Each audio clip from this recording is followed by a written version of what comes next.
Welcome to the Filmmaker Mixer podcast, the podcast by filmmakers for filmmakers. This episode is sponsored by Gemini Crown Tech, software for all of your production needs. Stay tuned for more information later in the show.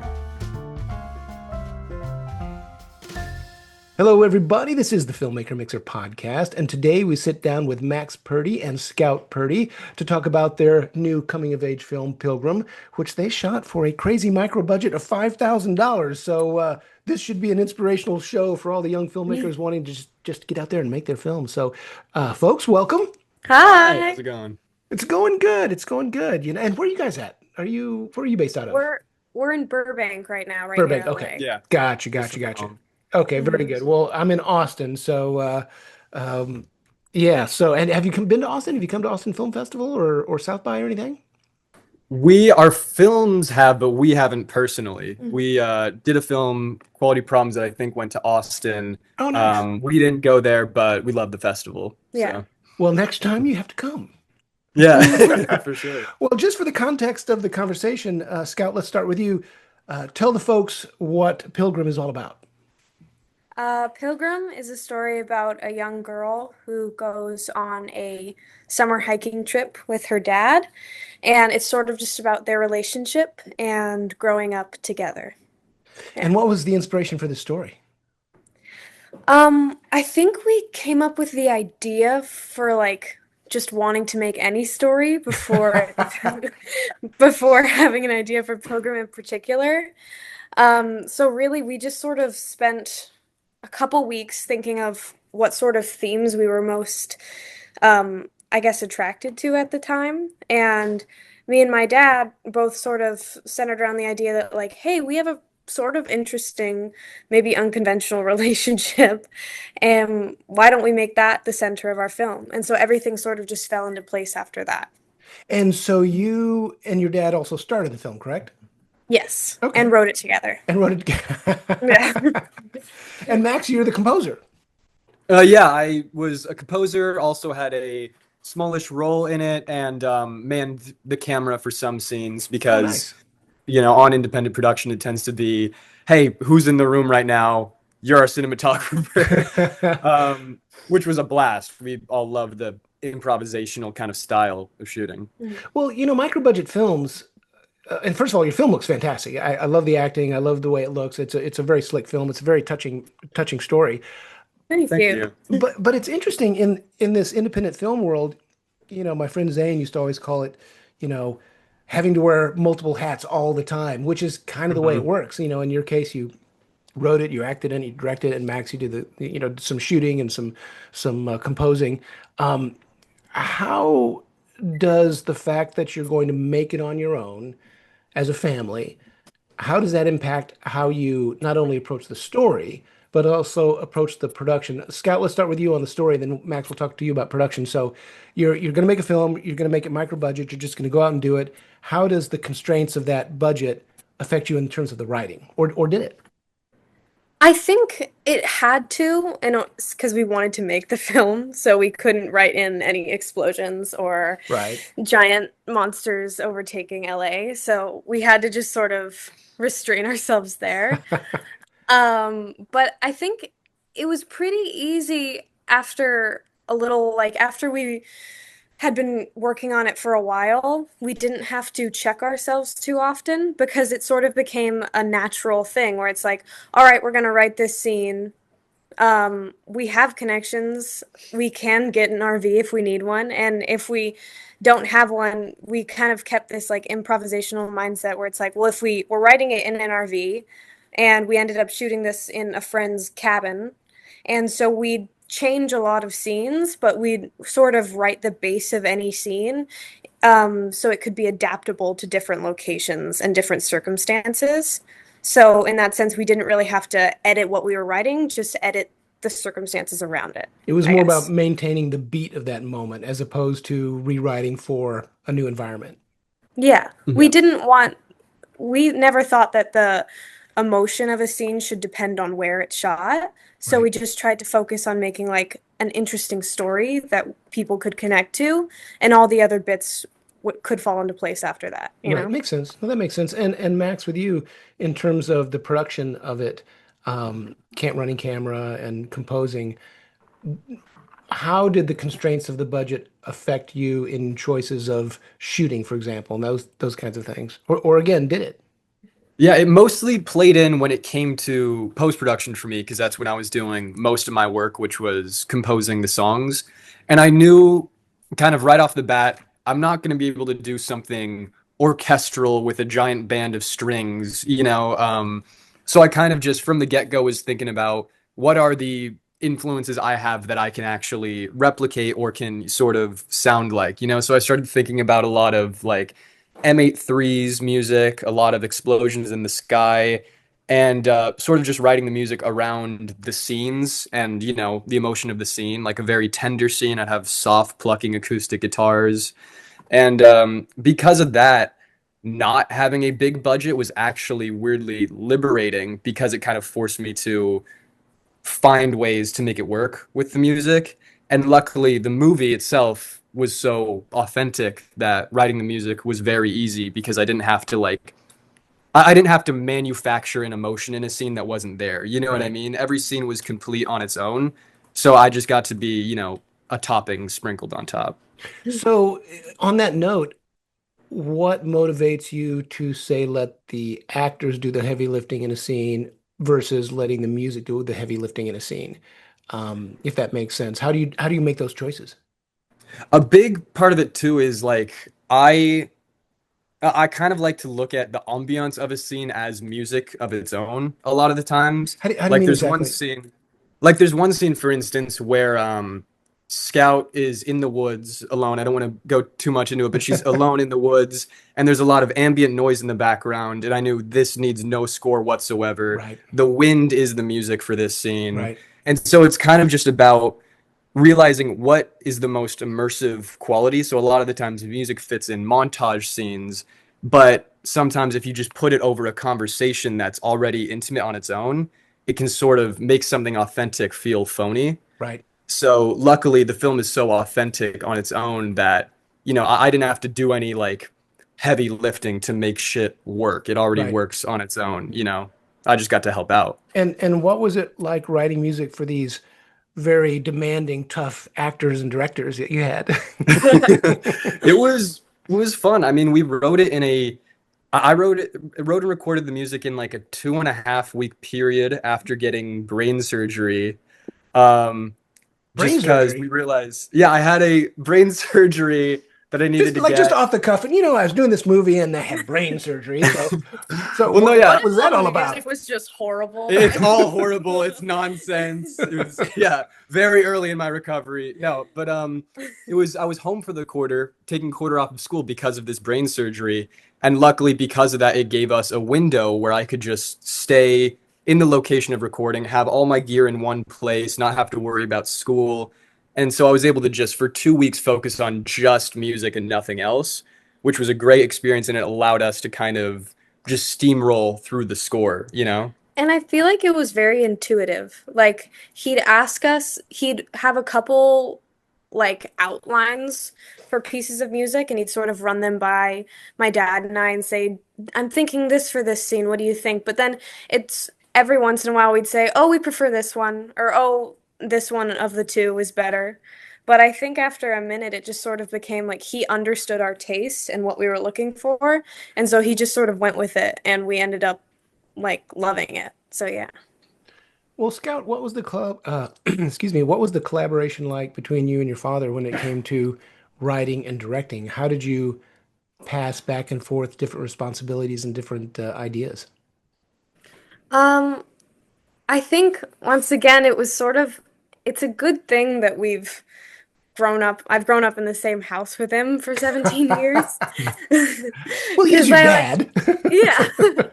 So I'm able to sort of see what makes him tick or what makes him like when he's sort of uncomfortable with how something's going and vice versa. So we're able to read each other in a way that like was really helpful while shooting because if we would sort of check in on each other while we were doing a scene, and if it seemed like one of us wasn't really loving it, or if it wasn't how we imagined it, we'd reconvene and we'd talk about it and we'd just find a way to adapt. Like we said before, just improvising and adapting constantly with each other. And was this based on how you felt while you were shooting a scene or when you went back and watched the footage, after you did a couple of takes? How did you make those decisions? I guess my question really is, staying on that subject, as actors and directors, you're obviously not on the monitor watching your performances. So what was that process like? You'd shoot a scene, then you'd play it back, then you'd decide what to dial in, up and down. Is that, I mean, tell me how that worked. Oh, it's tough to say because really it was so just like go, go, go. We're just gonna get it done. So we'd have to sort of trust each other if we were in a scene together. Like I'd ask him afterward, was that good? And if it was, he'd be like, yeah, it was great. But then every once in a while he'd be like, could do better.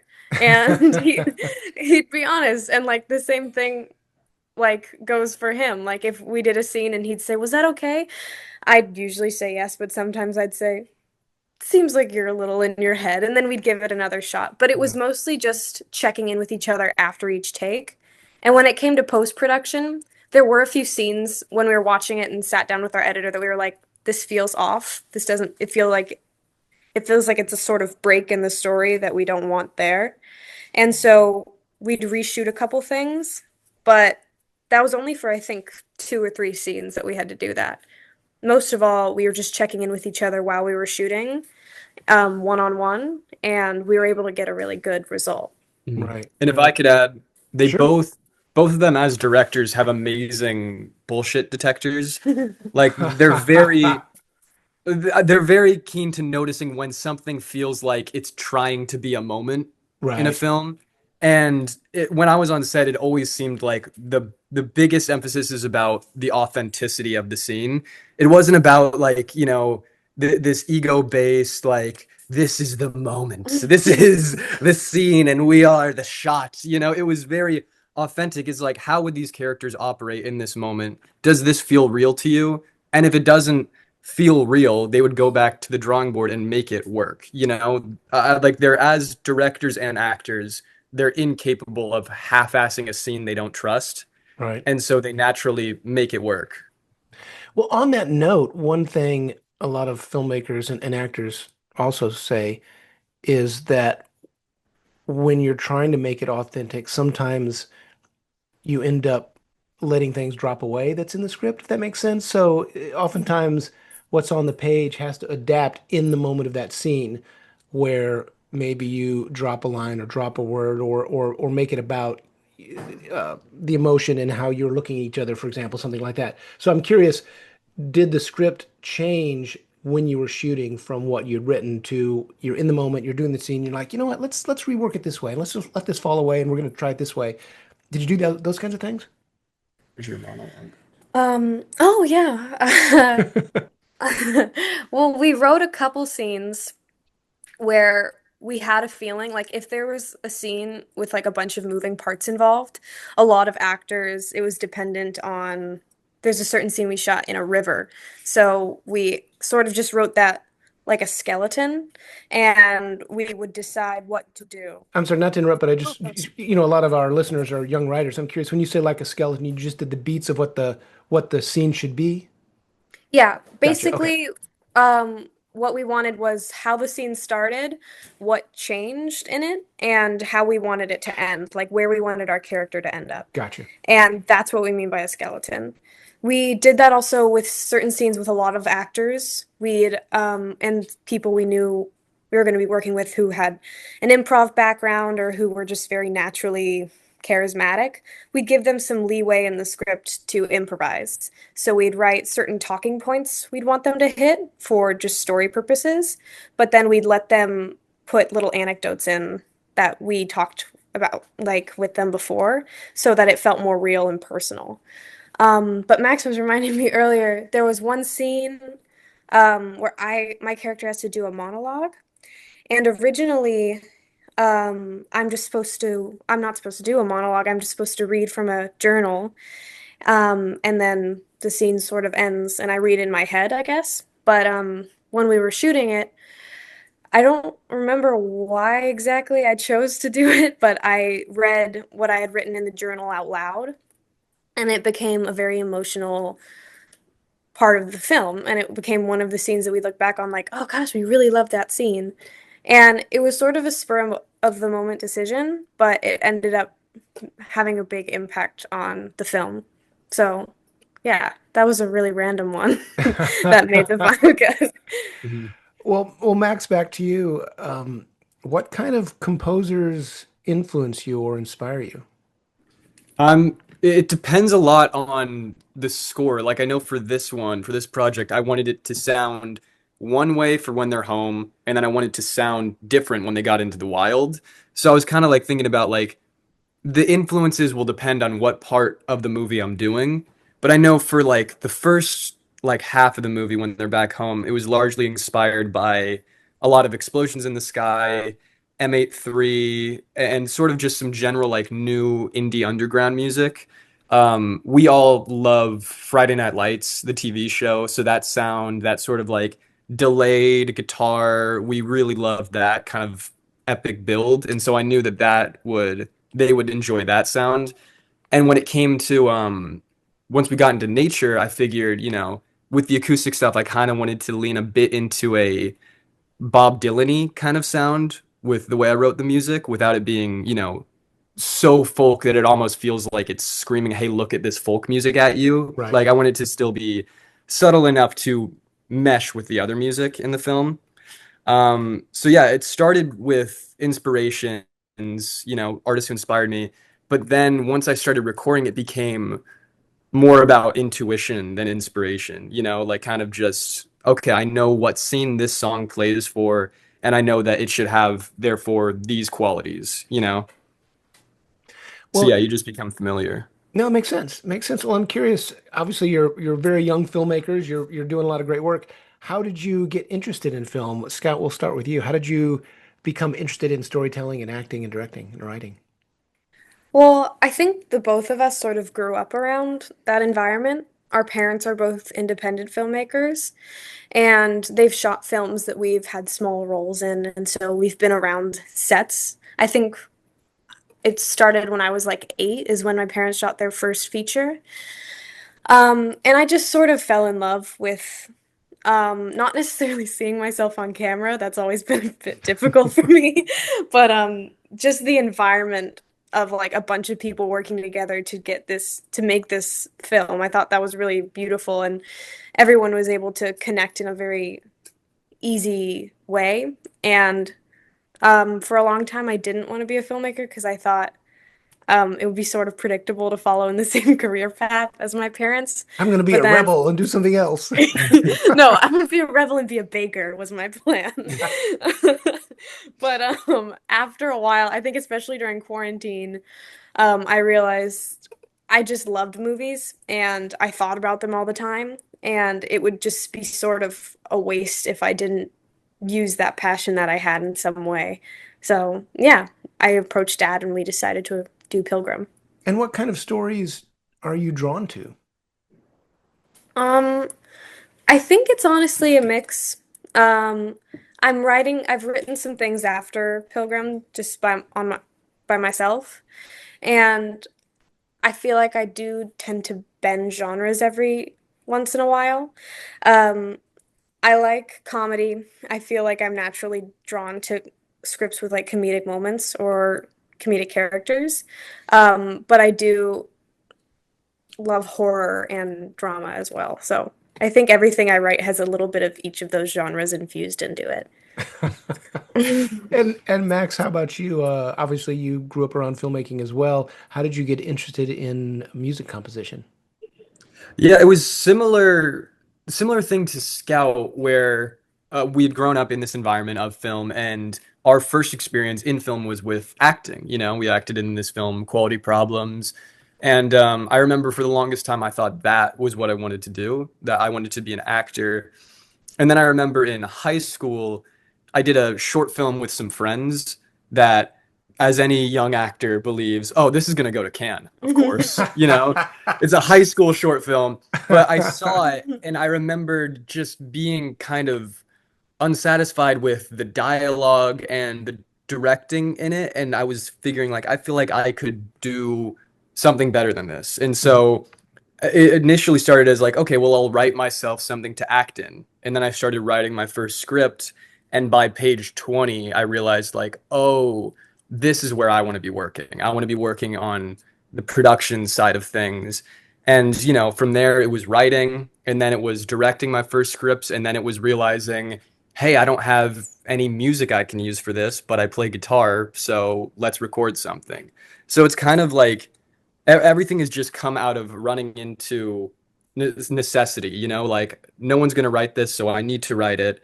No one's going to direct it, so I need to direct it. And no one's going to score it, so I need to score it, which is weirdly a very liberating experience because you kind of learn to trust yourself more as an artist. So yeah, I've loved that process. Well, there's also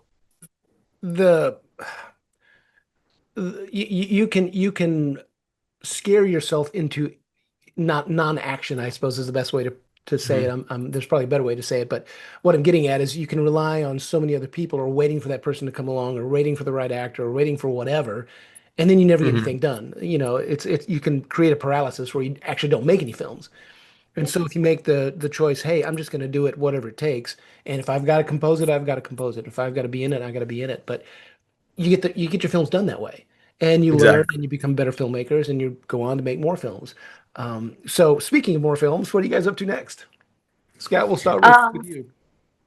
I've written a couple scripts since Pilgrim, and I'm currently writing one that I'm planning on shooting next with myself, one of the actors in Pilgrim who played my therapist, Jenica Berger, and my mom, who was also in the film. So it's sort of like a black comedy, and I want to shoot that next. But yeah, I'm always open to anything this family wants to do. Like whatever Max is planning on shooting next, I'm gonna weasel my way in there and find something to do on it. And same goes for most everyone who's worked on this film. Yeah. And Max, what are you up to next? I've got a lot of scripts written. My issue is that none of them are filmable. Like I've written five features and a 10-episode miniseries, which are all like require massive budgets. Right. So I would like to write something very indie and stripped back next. I know that I wanted to sort of get started a whole Dogma 25 thing based off of the Dogma 95 movement. Right. And I was so excited about it, made a bunch of pamphlets, taped them up around UCSB, and then Cannes happened, and a bunch of filmmakers at Cannes announced we're doing Dogma 25. So they beat me to it. So I've got to get in contact with some Danes and tell them they copied my idea.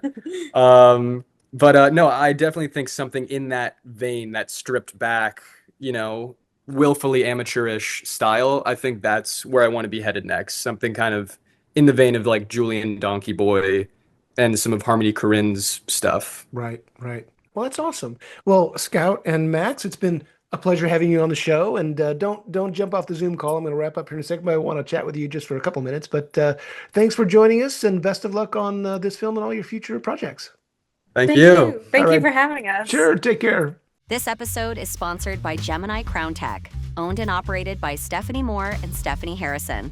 We at Gemini Crown Tech have covered all your production management needs with our proprietary software.